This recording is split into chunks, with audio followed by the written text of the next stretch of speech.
Olá família, graça e paz, graça eterna, sejam todos bem-vindos a mais uma reflexão, a mais uma mensagem da graça de Deus. E esse é o tema, queridos, a morte foi abolida. É isso mesmo, a morte foi abolida. O que nós mais vemos hoje nas mensagens propriamente dita religiosa é que você deve ter cuidado da morte eterna, que você deve aceitar Jesus, porque senão você vai morrer eternamente. Só tem um detalhe, eles não explicam que a morte foi abolida em Cristo. Morte biológica, todo ser humano na face da terra, até animal, todos passarão pela morte biológica. Todos passaremos pela morte biológica. Agora, a morte no que tange a Bíblia, a morte bíblica, onde as pessoas pregam que haverá uma morte eterna, essa morte ela foi abolida por Cristo. Ela foi abolida em Cristo. Porque a morte eterna nada mais era do que a falta de relação do homem com Deus, a falta de comunhão do filho com o pai. Mas Jesus Cristo, ele veio reconciliar o seu povo. E quando ele reconciliou o seu povo, ele aboliu esta morte que impedia este relacionamento, que interferia nesse relacionamento. E essa morte, na verdade, ela era uma morte baseada nos mandamentos, nas ordenanças, oriunda da lei de Moisés. Então, a lei de Moisés era um ministério de condenação e morte. Quando Jesus veio, Jesus aboliu esta morte. Então, esta é a morte bíblica, tá? Então, no sentido biológico, como eu já falei, sempre haverá morte biológica. Agora, a morte bíblica, que Jesus veio salvar o seu povo, desta condenação, desta morte, ela não existe mais. Porque a morte bíblica, ela vinha do mandamento da lei. Mas uma vez que Jesus cumpriu essa lei, ele arrancou o seu povo do ministério da morte e colocou o seu povo no ministério da vida. Quer ver? Acompanhe comigo, por favor, segunda carta de Paulo aos Coríntios. Olha lá, segunda carta do apóstolo Paulo aos Coríntios, no capítulo 3. Olha o que diz, segunda carta de Paulo aos Coríntios, capítulo 3. Eu vou ler o versículo 7 e o 9. Diz assim: E se o ministério da morte... Viu aí? Segunda carta de Paulo aos Coríntios. Depois você lê o contexto, você vai entender perfeitamente. Que está muito claro, abençoado. Que aqui fala da lei de Moisés. E se o ministério da morte, gravado com letras em pedra, veio em glória, de maneira que os filhos de Israel não podiam fitar ou fixar os olhos na face de Moisés, por causa da glória do seu rosto, a qual era transitória, desvanecente. Então, a lei de Moisés, o ministério da morte, era a própria lei. A lei era o ministério da morte. E se o ministério da morte, viu aí? Então, o que é morte eterna? Morte eterna era aquele povo que estava vivendo naquela condição. E o que é vida eterna? Vida eterna foi o povo que recebeu uma nova condição de vida em Cristo Jesus. Então, aquele povo que estava vivendo em um ministério de condenação e morte, e aí nós vamos ver algumas profecias, como Ezequiel profetizando no vale de ossos secos. Aquela profecia ali remetia, falava acerca da condição do Israel de Deus, o Israel terreno. Eles estavam mortos. Mas a profecia seria uma profecia de ressurreição. Haveria uma ressurreição, haveria uma restauração futura para aquele povo que estava em condição de morte. Por isso que Deus disse, pode reviver esses ossos? E o profeta Ezequiel diz, tu sabes, Senhor. E Deus diz, profetiza sobre esses ossos. Então, era esta a mensagem dos profetas, profetizando uma restauração sobre Israel. E quem foi o cumprimento dessas profecias? Jesus de Nazaré. Ele veio justamente para livrar o seu povo daquela condição de mortos. Então, quando Ezequiel começa a profetizar sobre aquele vale de ossos secos, que apontava para Israel, tá? Ele começou a ver vida sobre aquele vale. E quem foi que trouxe vida? Jesus. Quem foi que trouxe luz para quem estava em trevas? Jesus.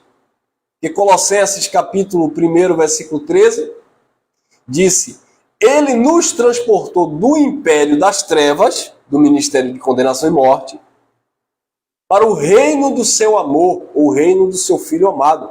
Quer dizer, aquele povo que estava em trevas foi transportado para a luz.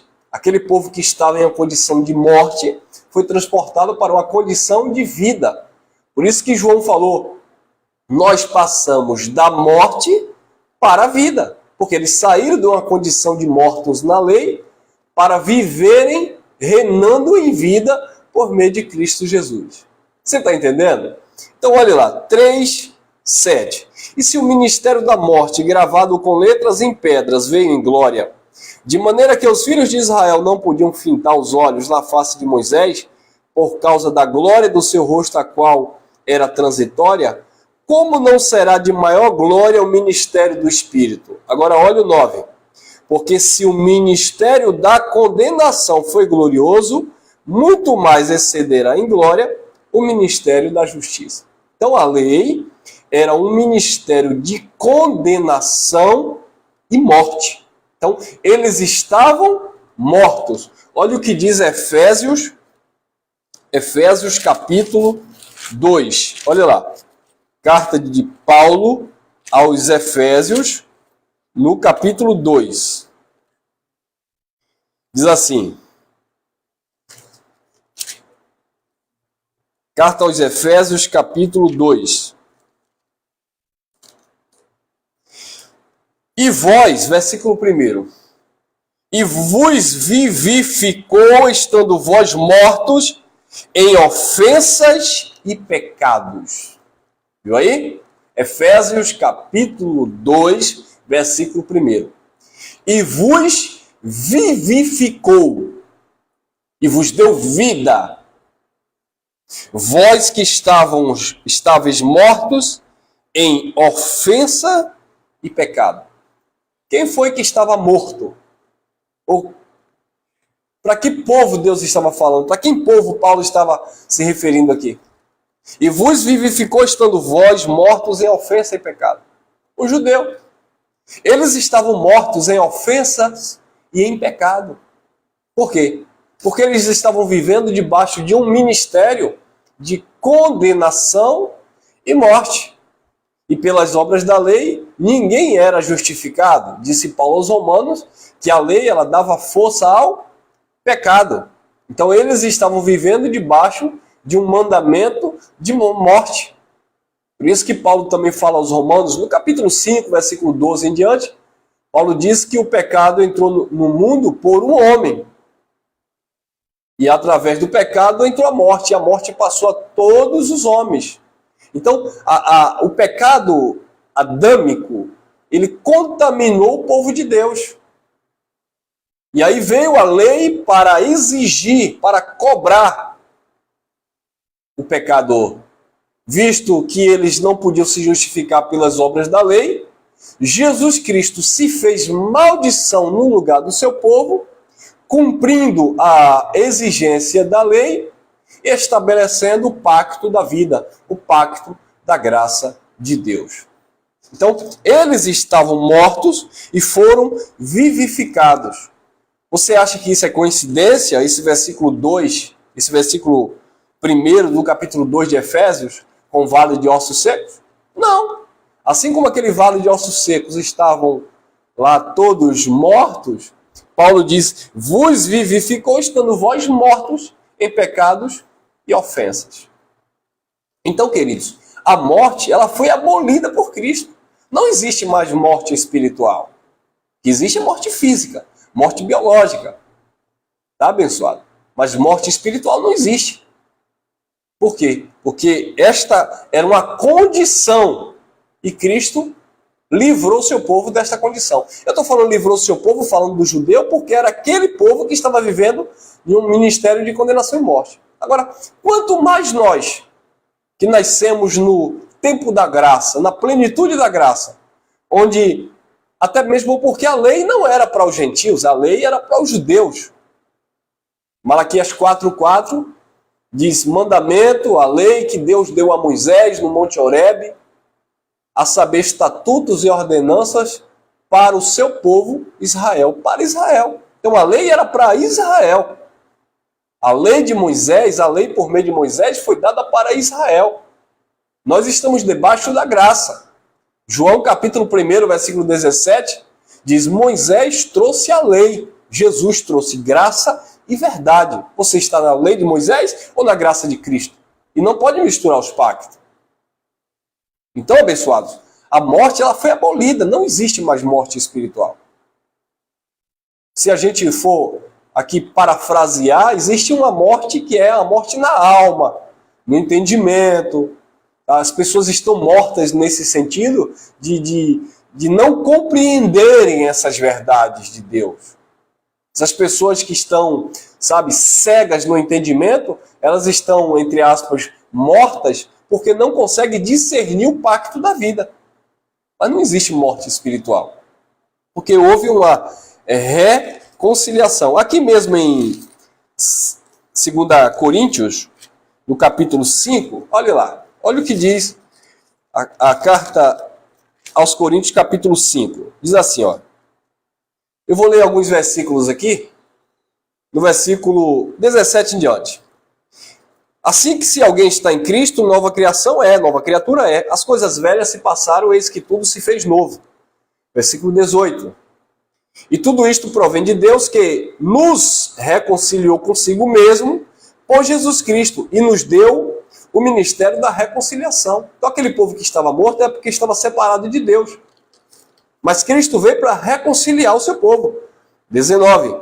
Isto é, Deus estava em Cristo reconciliando consigo mesmo o mundo, não lhes imputando os seus pecados, e pôs em nós a palavra da reconciliação. Então Deus estava em Cristo reconciliando consigo o mundo e não imputando, não levando em consideração o pecado, porque o pecado era a transgressão da lei.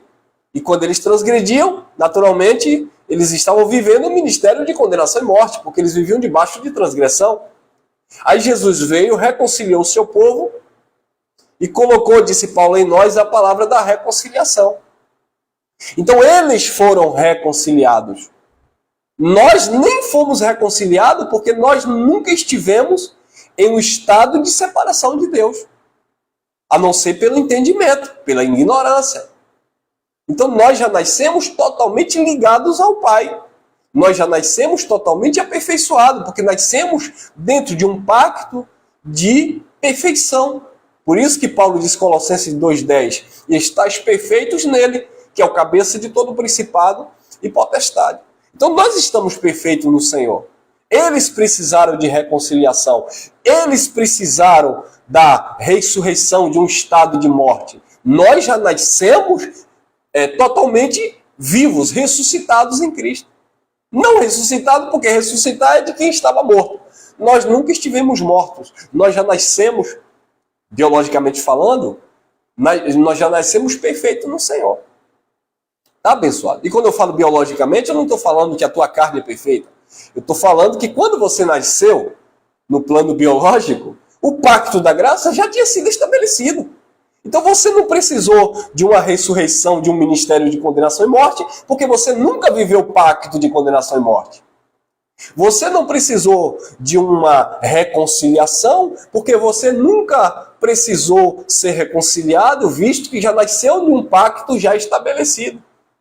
Então isso é um entendimento que chega, que você se torna uma pessoa livre em Cristo e não se sujeitando aos ensinamentos, sabe, das doutrinas dos apóstolos, que era para aplicar naquele povo. Eu estou aqui desmerecendo a doutrina apostólica? Não, pelo contrário, eu estou aqui confirmando que aquilo que os apóstolos falaram, que os profetas falaram, é uma verdade em Cristo Jesus. Verdade essa que não pode ser anulada, não pode ser revogada. Por isso que Paulo diz aos Romanos, capítulo 6, versículo 14, o pecado não terá domínio sobre vós, porque vocês não estão debaixo da lei, mas debaixo da graça. Quem está debaixo da graça, pecado não domina. Mas no versículo 1 do capítulo 6, Paulo diz, então pecaremos porque estamos debaixo da graça e não debaixo da lei? De modo nenhum. Nós já morremos para o pecado, disse Paulo. Você nasceu em Cristo, você nasceu para a vida. Então você vai viver em práticas pecaminosas, ou errando o alvo hoje. Pecado lá era transgressão da lei. Mas hoje você vai viver sob a influência da carne. Você vai viver hoje errando o alvo. Você vai viver nas paixões e nas concupiscências. Porque você vai se utilizar do pacto da graça, do pacto da vida? Claro que não. Isso não é a atitude de um filho de Deus que é convertido, que foi transformado, que teve olhos iluminados. Tá bom, abençoado? Mas não existe mais a morte eterna. Porque a morte foi abolida, tá?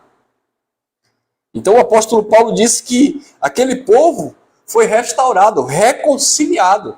Então se eles foram reconciliados, e foram, então cadê a morte? Cadê o pacto? Olha o que disse o apóstolo Paulo em 1 Coríntios, capítulo 15. Olha lá, o apóstolo Paulo falando em 1 Coríntios, no capítulo 15, no versículo 55, disse Paulo, onde está, ó morte, o teu aguilhão? Onde está, ó inferno? Inferno é sepultura, tá? Onde está, ó inferno, a tua vitória? Inferno é sepultura. Onde está, ó morte, o teu aguilhão? Onde está, ó sepultura, a tua vitória? Versículo 56. Ora, o aguilhão da morte é o pecado, e a força do pecado é a lei. Mas graças a Deus que nos dá vitória por nosso Senhor Jesus Cristo. Então, o aguilhão era uma espécie de ferramenta, né, de instrumento para tanger os bois. Uma lança com a ponta aguda na frente que feria os bois. Então a lei feria, ou o pecado feria o povo de Deus.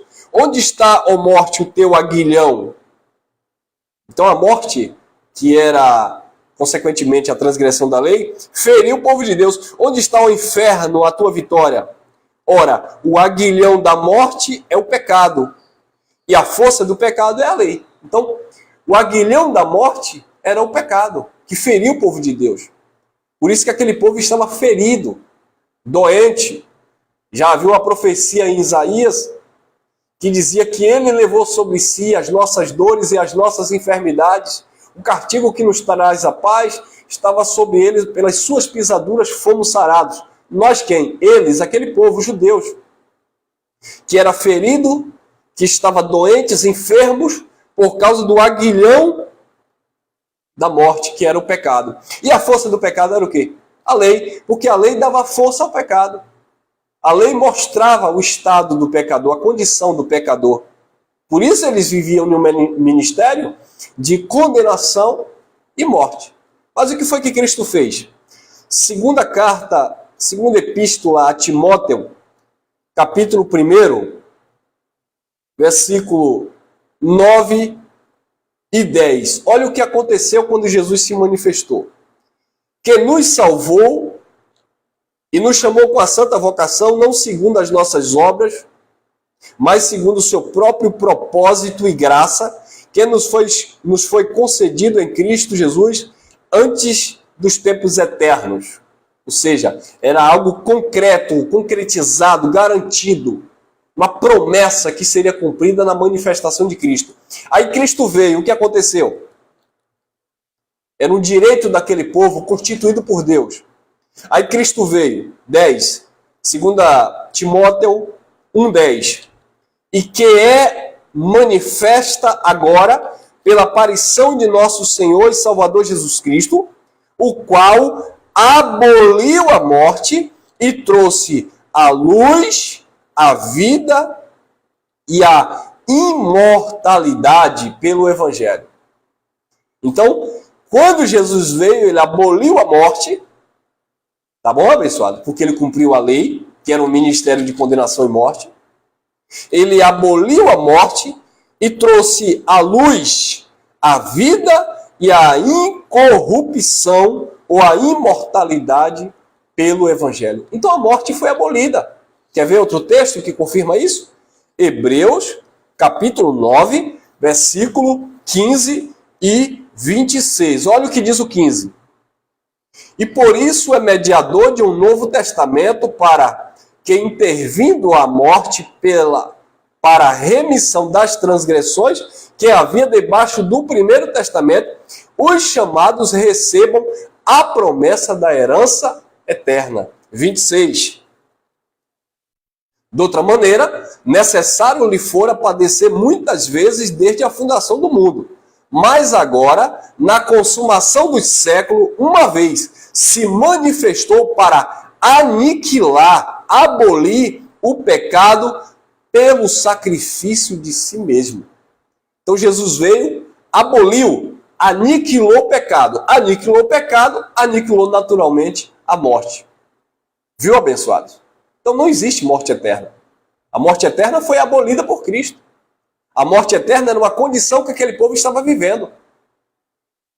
Mas Jesus veio e deu vida. Arrancou aquele povo do ministério de condenação e morte, do pacto da morte, e colocou aquele povo no pacto da vida. Olha lá, Romanos, acompanhe comigo. Nós estamos falando de evangelho, não é conversinha furada, como nós estávamos falando na outra mensagem aí. Evangelho que é bom nada. Esse povo não tem evangelho. Fala de Bíblia, mas sem revelação. Agora, olha o que é o evangelho, a revelação da palavra de Deus nos diz.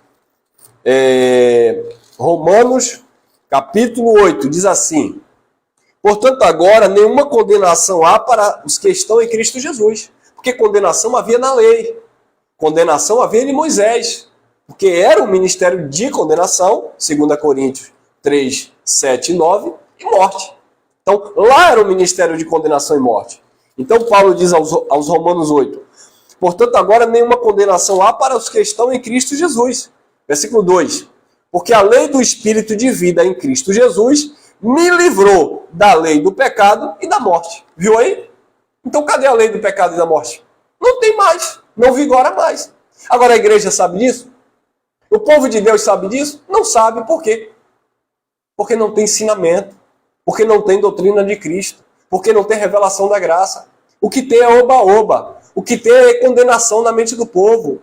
Ah, porque se você não aceitar Jesus, você vai para o inferno. Se você não ir para a igreja, Jesus volta e tu fica. Mas não ensina o povo de Deus que aquilo ali era uma condição que Cristo reverteu na cruz. João capítulo 19, versículo 30, quando Jesus abre os braços e declara, tetelestai, está consumado, eu cumpri, eu concretizei uma obra perfeita.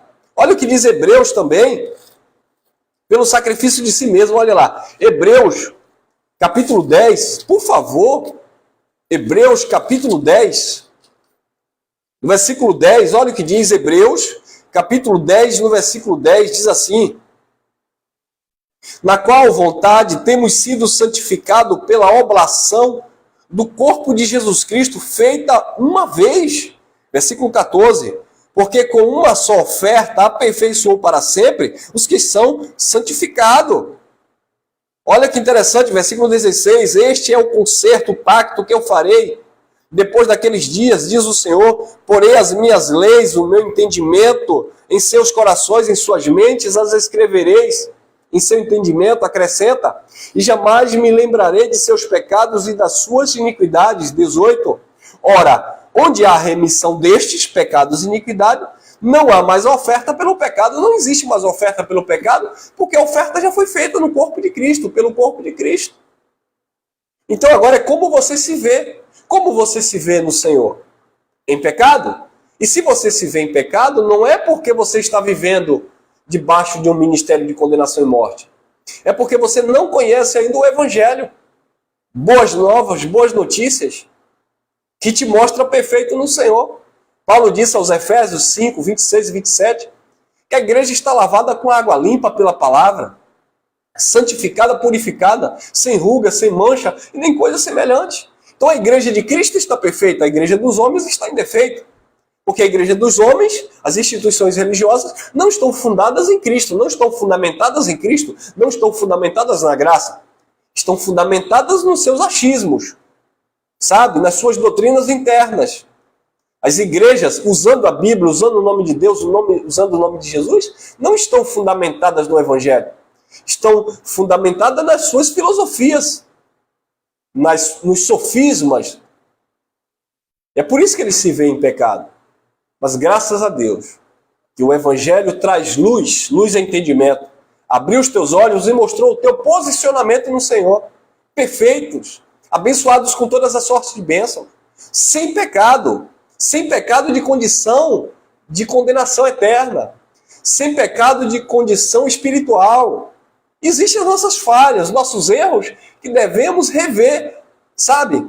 Mas a igreja, de um modo geral, principalmente o sistema religioso, claro, precisa rever o conceito de pecado e de condenação e de morte. O povo prega que as pessoas estão em maldição.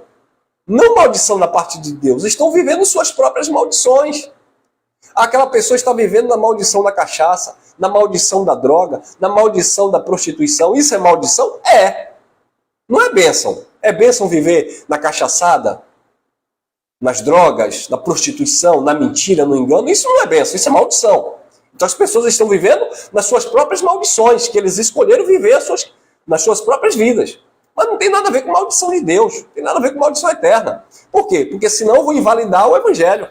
Olha o que diz Gálatas e eu encerro. Gálatas capítulo 3, versículo 13. Diz assim: Cristo nos resgatou da maldição da lei, fazendo-se maldição por nós, porque está escrito: maldito todo aquele que for pendurado no madeiro. Então aquele povo vivia debaixo da maldição da lei. Cristo resgatou aquele povo da maldição da lei.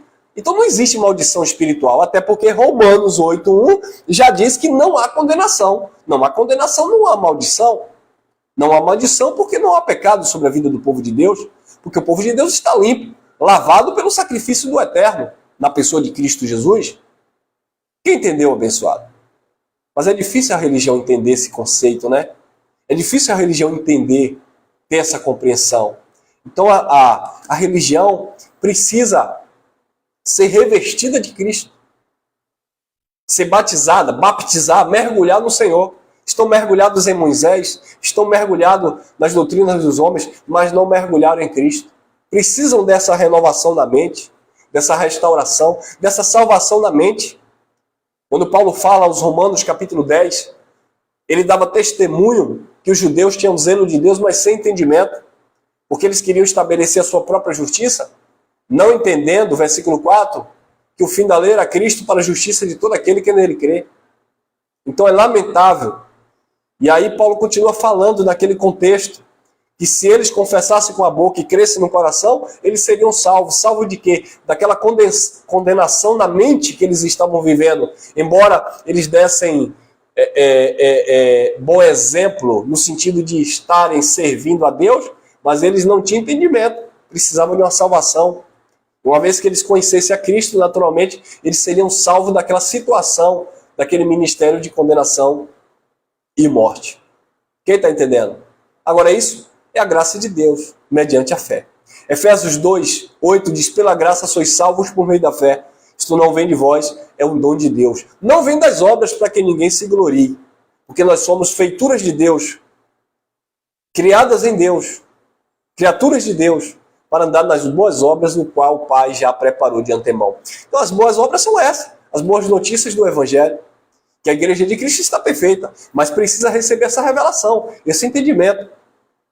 Então, hoje as instituições religiosas se mantêm através da imputação do medo, a imputação da condenação, abre-se uma empresa, cria um CNPJ, chama de Igreja de Jesus, e aí vamos meter medo no povo. Não ensina o evangelho. Pega a Bíblia e pregam-se a Bíblia, não respeitando o contexto, os pactos.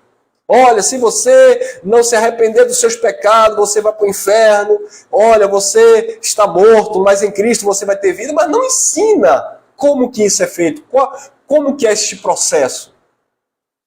Isso é uma obra consumada. Eu preciso agora colocar o povo de Deus dentro dessa condição. E como é que eu coloco o povo de Deus dentro dessa condição? Pela fé, ensinando o povo vai ter fé nesta palavra, e naturalmente vai receber esta palavra e viver agora como um cidadão do céu. Viver agora como uma nova criatura. Então as pessoas confundem a liberdade da graça com licenciosidade.